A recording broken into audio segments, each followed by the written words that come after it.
Om Hara. Bem-vindo, bem-vinda de volta nesse estudo que aponta as origens, os objetivos, a espiritualidade da tradição tântrica. Quando nós falamos da palavra Tantra, eu já falei isso na aula anterior, mas é importante também observar que existe uma outra definição dessa palavra, onde tan vem da palavra Tanoti, que é uma palavra do sânscrito, uma língua muito usada no Tantra. A palavra Tanoti significa a expansão. É como se você, como se eu, fôssemos uma sementinha e podemos ou não vir tornar-se uma grande árvore. O Tantra crê, e boa parte da psicologia, principalmente junguiana, que muitas vidas são desperdiçadas, que muitas pessoas permanecem a vida inteira como uma semente que nunca se torna uma grande árvore, como Jesus dizia, abrigo para todos os pássaros do céu.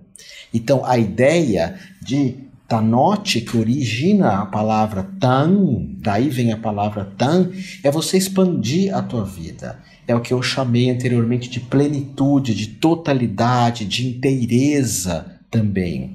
Tem pessoas que jamais alcançam essa plenitude e que no Tantra um dos nomes disso é Samadhi, iluminação, que nós vamos estar falando no decorrer do teu curso. Então, tan, expansão. E a palavra tra, que tem tantra, mantra, yantra são símbolos, vamos ver isso já.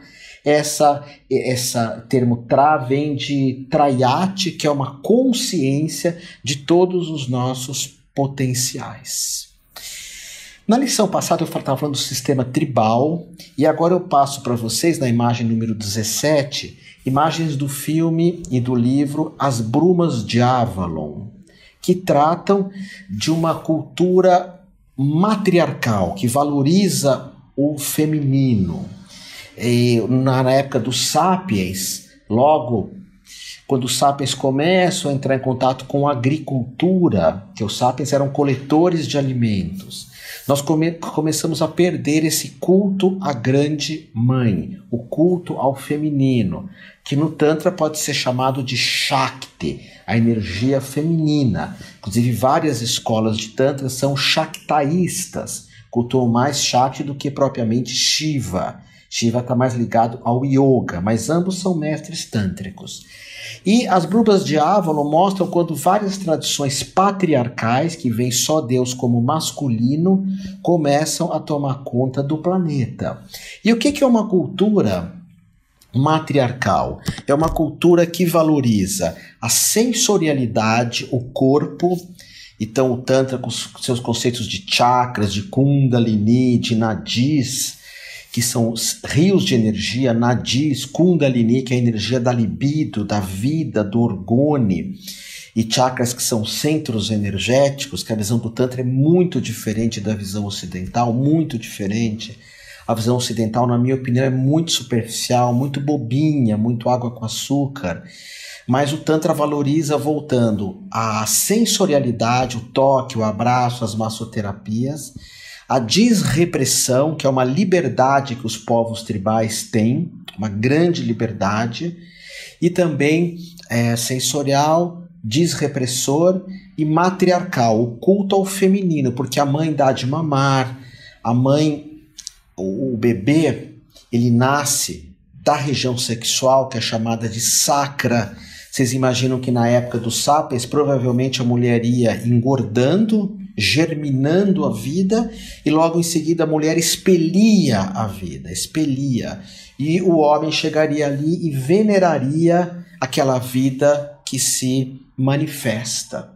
Então o Tantra valoriza por demais o corpo, e você, como terapeuta, futuro terapeuta, você tem que cuidar demais do teu corpo, cuidar demais em quem você toca, como você toca, quem você permite que toque o seu corpo também. Na imagem de número 18, nós temos aqui dois sadhus. Essas pinturas que eles têm no rosto representam a tradição que eles seguem. O cabelo comprido é uma referência a Shiva, o criador do yoga, e eles são sannyasis, que são renunciantes. Isso aqui são aqueles nomes que eu falei para vocês no início da nossa aula, que é o nome sannyas, que você renuncia um monte de coisas. Por exemplo, eu renunciei a alguns alimentos. Durante o curso eu falo disso com vocês. Não necessariamente você vai fazer isso, mas eu renunciei a alguns alimentos, renunciei falar palavrões, renunciei algumas formas de riqueza. Eu tenho como uma opção de vida ser classe média, ter uma simplicidade na vida. Isso para mim é fundamental, uma vida simples. Eu renunciei a uma série de elementos da minha vida, alguns valores políticos, algumas regras da civilização. Esses sannyasis que tem aqui, que são sannyasis do Tantra mesmo, eles renunciaram muitas coisas, mas note que eles têm uma característica meio tribal, de colorir o corpo. Tantra é muito feminino. Você vê as divindades tântricas, mesmo Shiva, que é masculina, nós vamos ver uma imagem já dele. Ele tem brincos, ele é todo arrumado, ele é todo bonito, que é uma característica do Tantra, e eu poderia dizer que é uma característica da própria Índia. Essa beleza, essa sensorialidade. E essas pessoas que você vê aqui, elas têm uma prática muito elaborada. Uma prática, o Tantra vai direto em busca da iluminação, direto de viver a vida plenamente, e normalmente essas pessoas se isolam. Alguns professores de Tantra ocidentais buscam muito assim a fama, o reconhecimento, aparecer. Os sannyasis vivem meio escondidos, vivem meio guardados. Isso é uma característica aqui dessa ideia do Tantra. E note que eles têm um colar. Esse colar se chama Tantu. Tantu é um colar. Quando você é iniciado um sacerdote ou uma sacerdotisa tântrica, você recebe esse colar Tantu, que tem a mesma raiz da palavra Tan. Esse Tantu significa que você que teceu a própria vida. Ele tem esse colar juntamente com esse Japa Mala, que é um colar de orações. Na imagem número 19, 19ª, nós já temos a imagem de Shiva. Shiva ejaculando pela cabeça, num êxtase, com o tridente que representa o poder sobre o mundo físico da alma e espiritual, com o lingam, que é essa pedra que está na frente de Shiva, que muitas vezes é associada ao pênis. Não necessariamente é isso, vamos falar depois. Ele está sentado sobre a pele de um tigre, então Shiva é Pashupati, que é o senhor da floresta, o senhor dos animais. Muitas pessoas chamam às vezes uma gatinha de Shiva. Minha gatinha é Shiva. Eu falo, mas Shiva é um nome masculino. Sério, porque a imagem às vezes para alguns confundem. Porque é tão equilibrado o masculino e o feminino que há essa confusão. Shiva tem um colar de contas na mão esquerda, ele está em oração, e ao mesmo tempo a mão aberta direita, ele está plenamente vivendo a vida. A montaria dele é o touro que está por detrás, ele é o senhor da luz, é Surya. Surya significa que é o sol, ser uma luz para si mesmo. Ser uma luz para si mesmo. Ele domina a serpente, que é a Kundalini, e ele tem também esses traços na testa, que é uma representação dos adoradores de Shiva também. Nós vamos encontrar esses traços. Então, o tântrico, você terapeuta, homem ou mulher, você por vezes vai falar ou mentalizar Soham Shiva. Eu sou a divindade máxima da Índia, do yoga, do tantra, que é Shiva. Shiva, aqui você nota, ele é um arquétipo do xamã. Talvez não tenha existido essa figura exatamente, mas sim centenas delas que tinham esse comportamento. E muito saudável. Toda a imagem de Shiva mostra alguém muito saudável, olhando para frente, olhos nos olhos, que é um corpo solto, um corpo bem trabalhado, um corpo muito bem amado. Aqui nós temos na 20ª figura Shiva Nataraja, o Shiva dançarino. dançando em cima da ignorância, que é essa figura que ele está pisando. Ele tem toda uma postura de dança e o Tantra tem como uma das metas essa ideia da dança, essa ideia de você dançar na própria vida. Aliás, logo no começo da formação, eu vou te sugerir algumas meditações que você faça dançando como Shiva. E olha, as pessoas que dançam, de um modo geral, elas têm um corpo muito solto, muito carismático, muito vibrante. As pessoas que dançam, elas têm algo diferenciado. É como se a própria aura, o carisma delas chegassem na frente. E um terapeuta tântrico tem que ser muito bem trabalhado na autenticidade e na soltura corporal. Na imagem 21ª, nós temos uma imagem muito antiga de uma cidade chamada Mohenjo-Daro e Harappa, que algumas escavações em torno de 1920, 1930, nessas cidades, Mohenjo-Daro e Harappa, encontraram o que é chamado de um proto-tantra. As primeiras imagens de uma civilização que chamava Drávida, os dravídicos, eram povos drávidas, como nós brasileiros, que praticamos o samba, praticamos o futebol, praticamos viajar no carnaval. Os drávidas eram um povo que praticava o yoga, que praticavam tantra, que praticavam massagem. Então o tantra era um conjunto de práticas de um povo drávida. Vocês vão ver isso já em outras imagens. E foram encontrados esse selo que está aí na tua frente. Note que a figura de Shiva bem no centro do selo. Ele tem o touro, que é a montaria dele, tem o rinoceronte, tem o elefante, que é uma primeira ideia de Ganesha, da filosofia de ultrapassarmos os obstáculos, e ele tem a imagem do tigre, que ele senta em cima do tigre, mostrando que ele é o senhor dos animais. Esse povo drávida tinha cidades com piscinas, cidades onde todos eram classe média. Aliás, numa tribo não tem rico e pobres. Nenhuma tribo. Nem Tupinambá, Zoé, Chavante, Merinaco, Cherokee, Apaches. Quando uma tribo passa fome, todos passam, que é a diferença da civilização, onde há pessoas muito ricas e outras muito pobres. Então a figura de Shiva, que é um pleno domínio de si mesmo. Olha a postura de yoga, coluna ereta.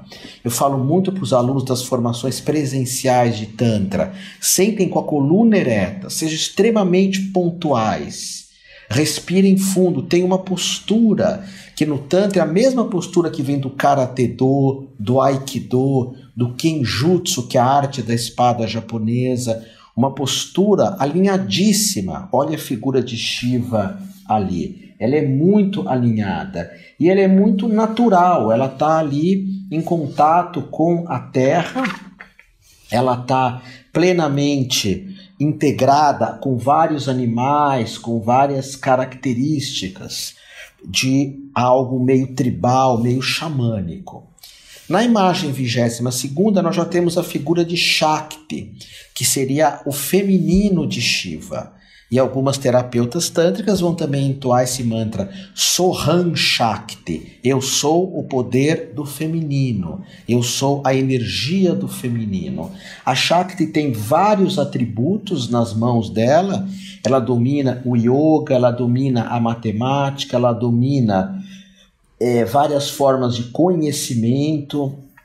E os adoradores de Shakti, que às vezes são chamados de Shaktas, eles têm a força do feminino, o poder do feminino. Só que o Tantra sempre está ligado ao masculino e ao feminino, que é esse gesto, volta aqui a imagem para mim, que nós fazemos, que se chama Yoni Lingam Mudra.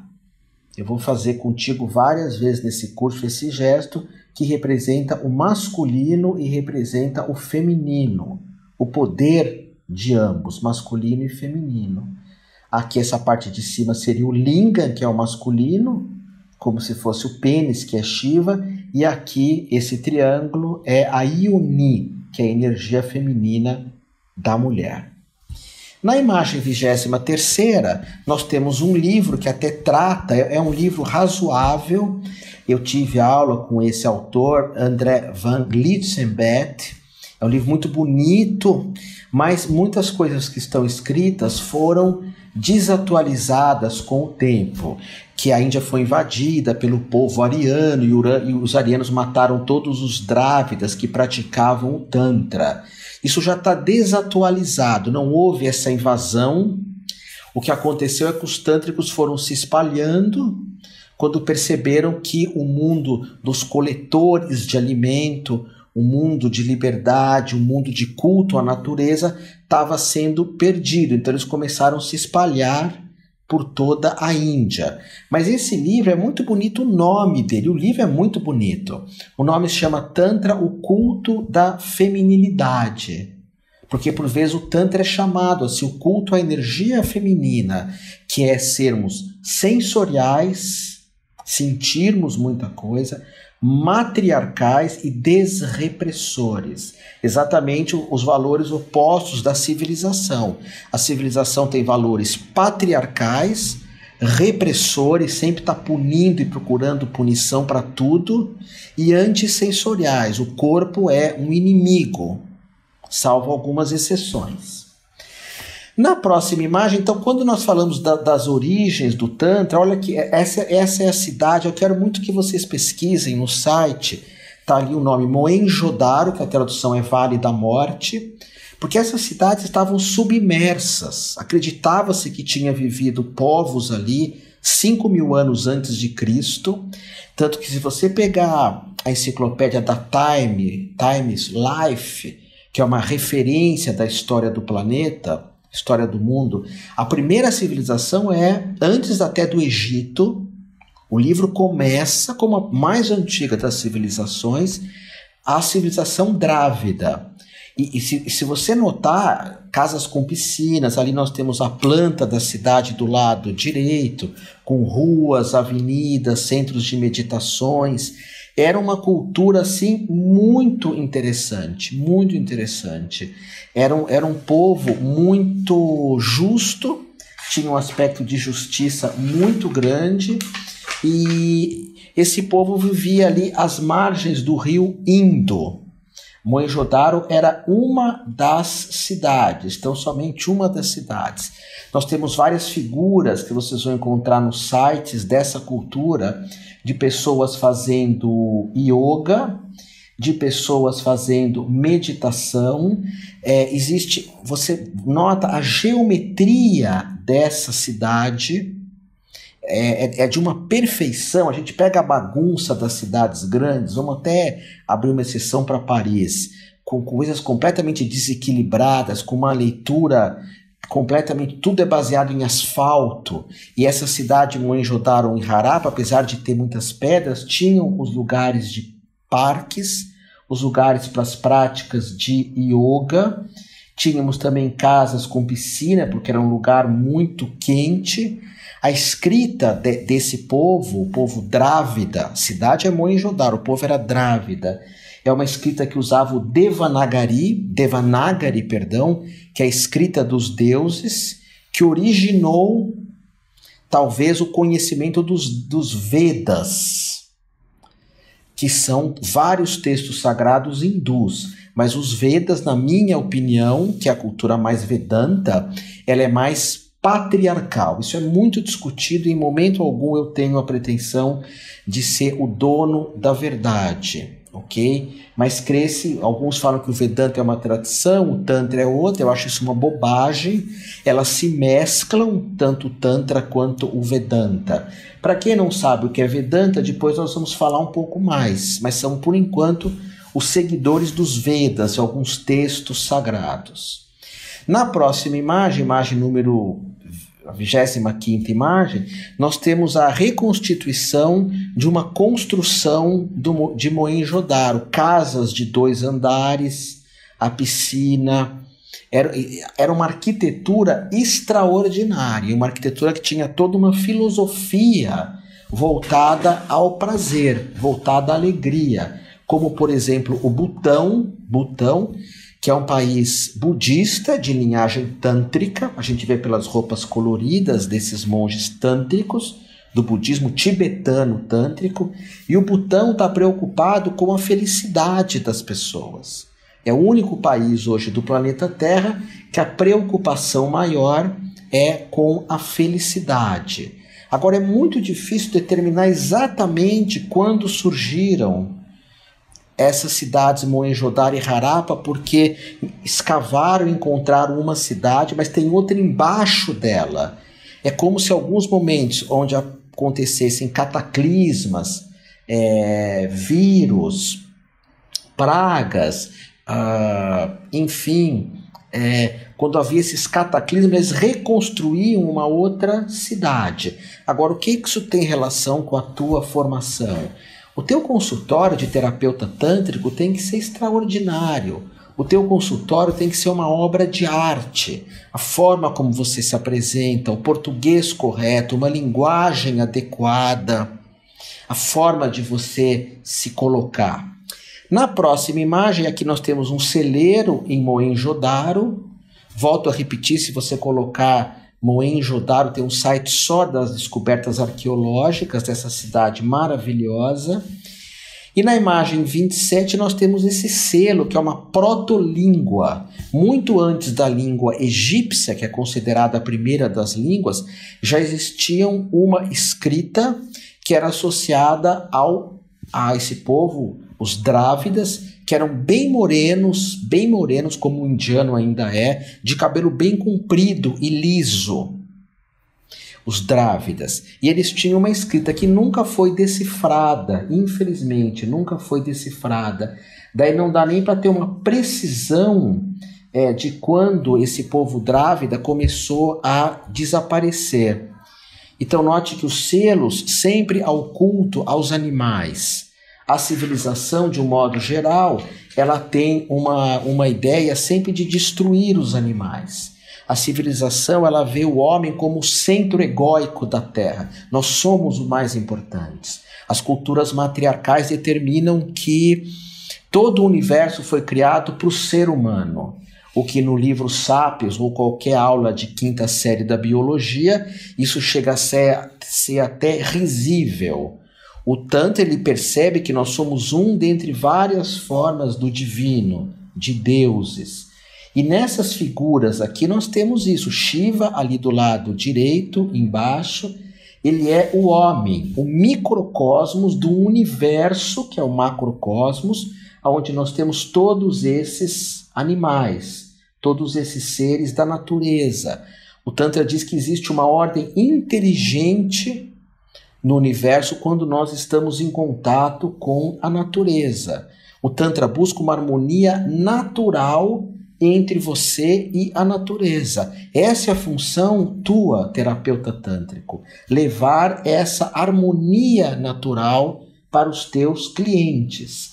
Mostrar para os nossos clientes que existe um Dharma de uma vida boa, de uma vida saudável. E esse Dharma tem relação com o respeito à natureza do corpo e à natureza que nos cerca também.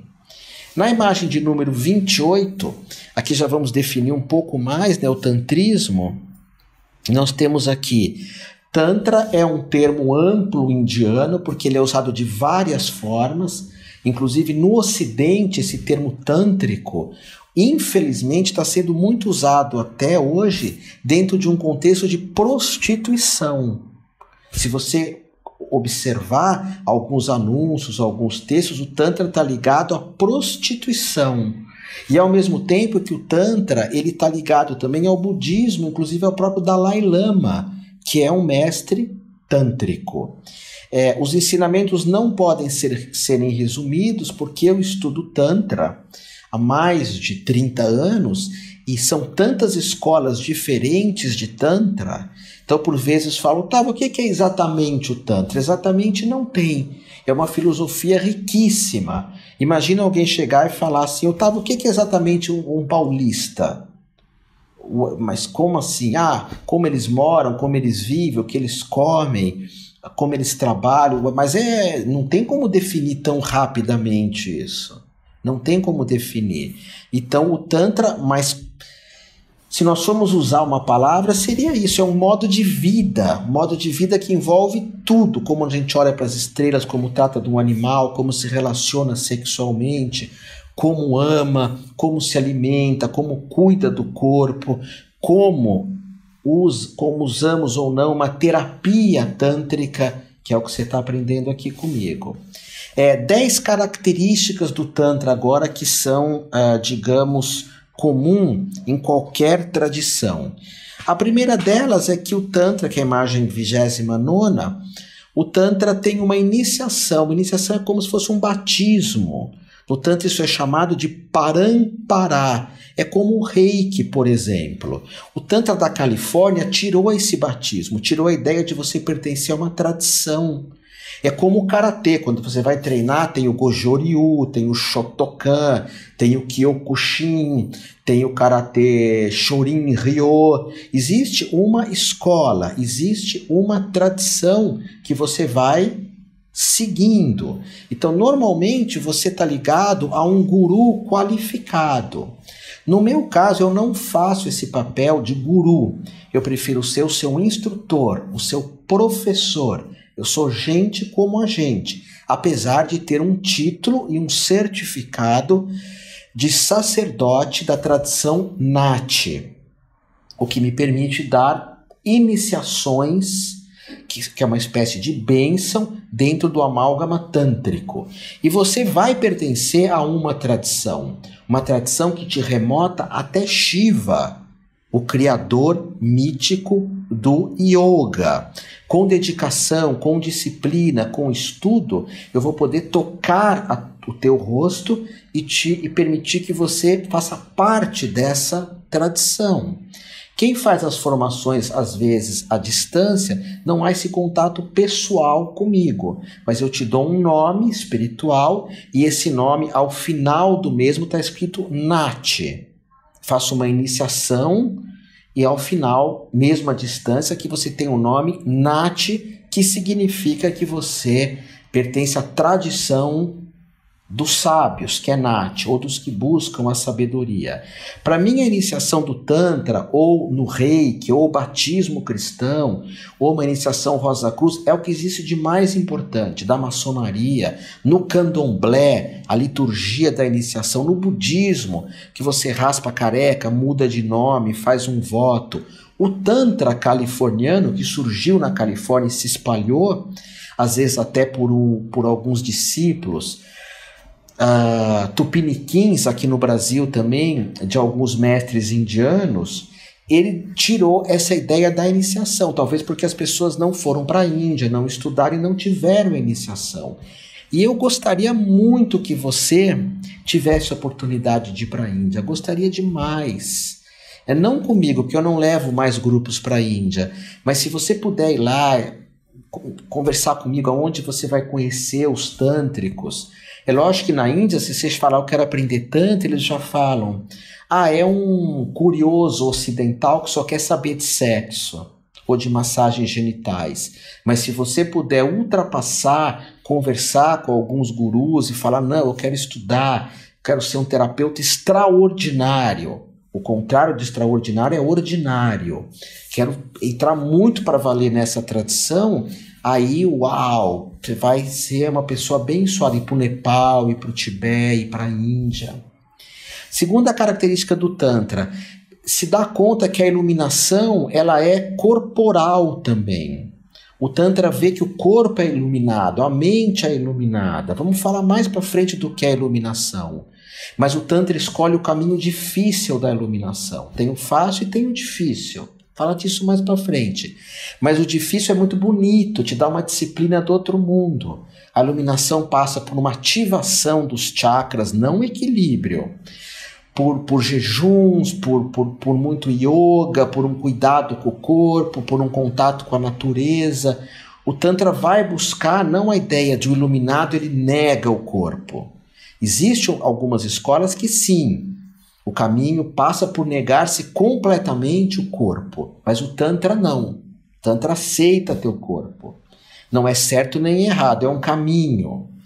Terceira característica, a libertação no Tantra tem relação com uma energia chamada Kundalini Shakti, que é a libido de Freud, o desejo, ou o orgone de Reich. E essa percepção da energia Kundalini não tem relação, às vezes, com algumas pessoas que vão falar, eu tenho uma dor de cabeça, a minha Kundalini, ou eu fiz uma massagem que despertou a Kundalini da pessoa. Não. O que despertou na maior parte das massagens é o prana, a energia vital. Kundalini, você vai ter uma ou outra experiência na vida dela, e é uma experiência quase uma alquimia que dura muito tempo. As pessoas entram num transe, algo que dilacera o ego. Vamos estar falando disso mais para frente, mas e vamos prestar atenção aqui nesse curso, que eu vou cobrar muito de você, a pronúncia correta. Então repete: Kundalini, chakras, nadis, Anahata Chakra, porque para o tântrico que estuda essa filosofia, é importante ele ter um domínio do sânscrito. Não que ele vai ficar corrigindo ou brigando com outras pessoas, isso não. Mas nós vamos ter um domínio do sânscrito para podermos nos expressar corretamente. Então, Kundalini Shakti.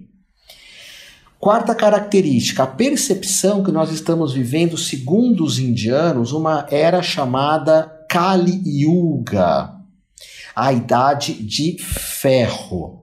Ao contrário, muitas vezes, de uma visão da nova era, que estamos na idade de ouro, e não tem certo ou errado, o Tantra é assim. Otávio, eu não concordo com isso. Não tem problema. Eu tenho um lado meu que é muito do Zen budismo, mas eu entendo que o Tantra é desse jeito. Essa é a filosofia. E na visão tântrica nós estamos na Kali Yuga, que seria a idade de ferro.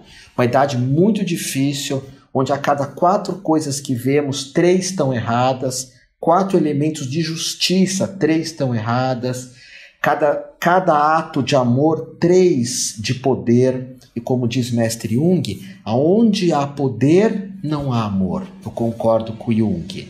Aonde há poder, não há amor. Então, essa idade que nós estamos, que é a idade de ferro na visão indiana, os hindus dizem que o Tantra é a filosofia que iria transformar essa idade, que ia ajudar a transformação. E quando vemos o Dalai Lama, que é o mestre tântrico, difundir a meditação, hoje fala-se em meditação no mundo inteiro.